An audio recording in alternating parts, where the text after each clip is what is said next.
Good afternoon, everyone. You all know that yesterday the Senate voted to vote cloture on the motion to proceed to the Road to Housing bill. Big vote, 84-6. This is a piece of legislation that the President has talked about a good amount, talked about it in his State of the Union address. And this legislation has a number of important provisions. It reduces and cuts red tape, increases housing supply, makes some important reforms like the President suggested the other night, which is to place restrictions on the ownership, institutional investor ownership of single-family houses. And so it's a great job by Chairman Scott and his team. This is a bicameral, bipartisan bill that includes a number of important Senate priorities. A number of our senators have had input into this bill, and it's a piece of legislation that strikes at the very heart of the issue of affordability, particularly with younger Americans who are very concerned about their ability to experience the American dream and own a home. This legislation will make that more possible. On another issue, we are now 18 days into a second Democrat shutdown. And unfortunately, it's Department of Homeland Security. Couldn't be worse timing. This is an agency that has obviously huge responsibilities and funds a number of important functions in our government, including our TSA agents who make it safe to fly. And so I'm hopeful that the Democrats will come to the conclusion that this is a really bad idea, particularly right now. As you all know, we live in a dangerous world, and that's abundantly clear. And there are 120,000 DHS employees who don't know right now whether or not they're going to get paid here in the very near future.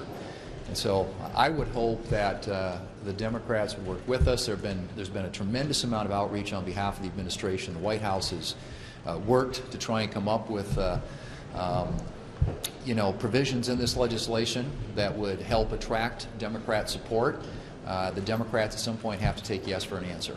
And so I just think it's really important, and 18 days into this now, second Democrat government shutdown, that because it is the Department of Homeland Security, which is responsible for defending and protecting the homeland, that the Democrats work with the White House and try and negotiate a deal that would allow that agency to be reopened again, for all the reasons I just mentioned. I'm going to hand it off now to Chairman Scott. As I said, he did a great job negotiating the Road to Housing bill, and I'll give him an opportunity to speak to that, and then we'll take your questions. Chairman. Thank you.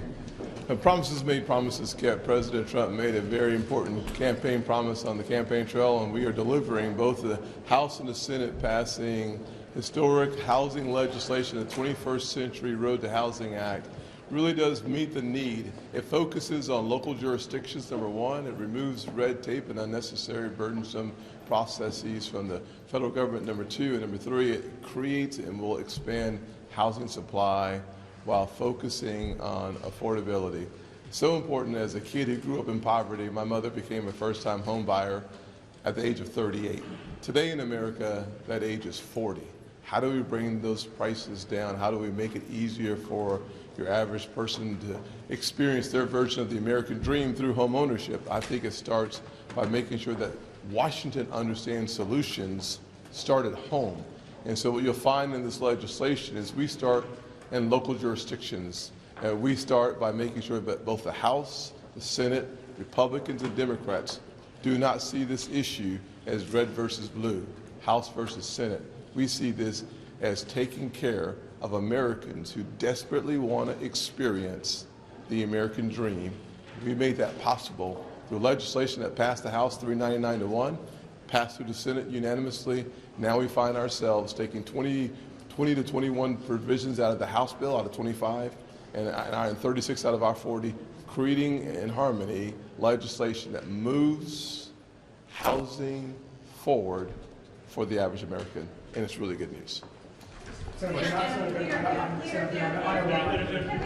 think the Congress will need to authorize any military action against Iran beyond the 60-day or 90-day window? No. I think the President has the authority that he needs to conduct the activities, the operations that are currently underway there. And as you know, there's a lot of controversy around questions around the War Powers Act, but I think the President is acting in the best interest of the nation and our national security interests by ensuring that he's protecting Americans and American bases and installations in that region, as well as those of our allies. The president has not ruled out boots on the ground. He has said that this could go on for a long period of time. 6 American service members have already been killed. Where is Congress? When does Congress weigh in? Well, Congress obviously, as you know, has the power of the purse. The President has broad authorities under Article 2 of the Constitution when it comes to defending America's national security interest. And the authority that he is using is very similar to that used by President Obama in Libya, going back prior to that, previous administrations. So, obviously, I don't think the President probably is going to take options off the table. You don't want to telegraph to your enemies what you will or will not do. But I think that they are achieving great success with what they've done so far, and it's targeted, of course, at naval and air assets in that region that the Iranians currently possess, ballistic missiles that could do great damage to Americans and to our allies in the region. And so I think once that has been achieved, once those objectives have been achieved, there are a lot of questions about what happens next. And I think, frankly, that's going to be largely up to the Iranian people. But this will eliminate the threat that is posed that could kill countless numbers of Americans. There is no country in the world that has more American blood on its hands than Iran. So I think the President was perfectly within his rights to take the steps that he took. I think it was a necessary step in order to protect American lives. There are concerns about all munitions piles, sir. There have been those concerns for some time. Are you worried that this is a military readiness issue? Because Reefers told Congress that there are a high number of expenditures when it comes to munitions that are happening right now as a result of Iran. Right, and I think that one of the things that we did last summer, and one of the reasons we thought it was important to provide additional resources to the Defense Department is because for many years during the Biden administrations, defense spending wasn't even keeping up with the rate of inflation. And so we forward funded some things, but obviously we'll be paying attention, and General Kane, we're going to hear from him later today, and that question about munitions I'm sure will be asked. But as I've said earlier, I think it's important to remember too that not only do we have, I think the resources necessary to conduct the operations that are underway right now, but also a lot of our allies in the region also have capabilities that are coming to bear now. And I think the Iranians, by sort of lashing out in every direction, have really sort of united a lot of our Arab allies in the region, and I think you're going to see more of that. The Europeans are starting to engage a little bit. I think people realize and recognize the threat that Iran represents, not just to that region, but to the entire world, and particularly if they continue to develop a nuclear capability. So it starts there: ballistic missiles, naval assets, an important shipping lane.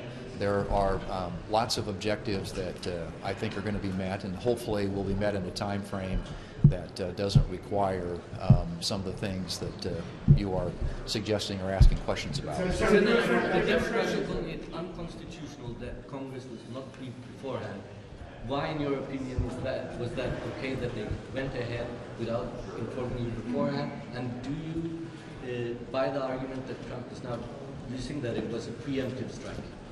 Well, I think it was clearly a preemptive strike, and I think there was an imminent threat there. It's been conveyed, I think as most of you know, at least to the degree that they can share it, through the intelligence community, that American assets in the region were going to be struck by Iranian missiles. And so I think it was, they responded accordingly there. The first part of your question was?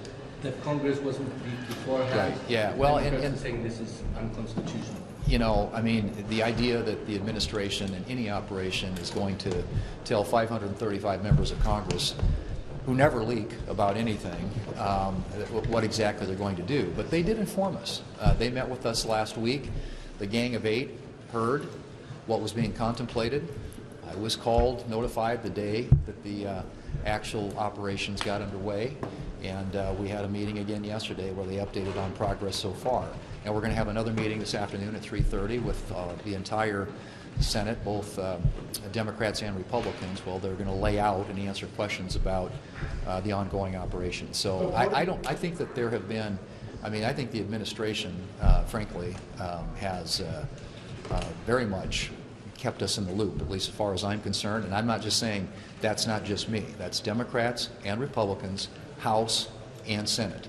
Congress